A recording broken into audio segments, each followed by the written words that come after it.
第一个动作就是开机哈。那我们刚刚讲，在机台的总电源那边，把开关转一个向上转90度哦，做开机的动作。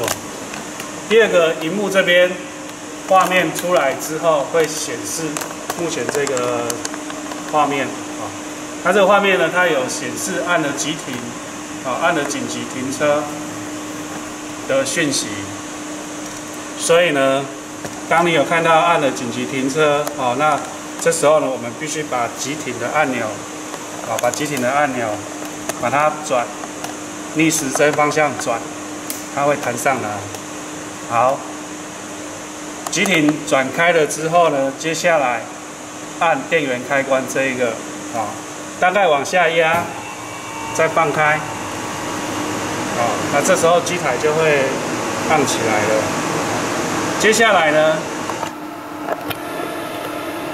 我们的讯息视窗这边会显示工作区防护门开，它会显示这一个讯息。所以这时候我们必须把工作门锁起来，我们必须按这一颗，好，按这一颗，把门关上，按这一颗。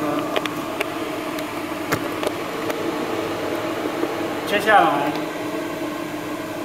我们要按这一颗9个白点这个视窗，然后再按CS Ctrl，好，这时候讯息会显示在这个，再重新启动后关上测试并进行，再下次看。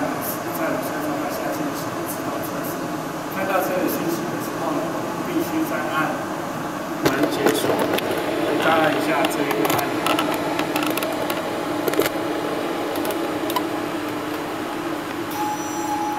那这个动作呢，机台主要是在测试，做回路的测试。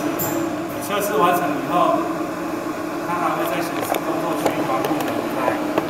那这时候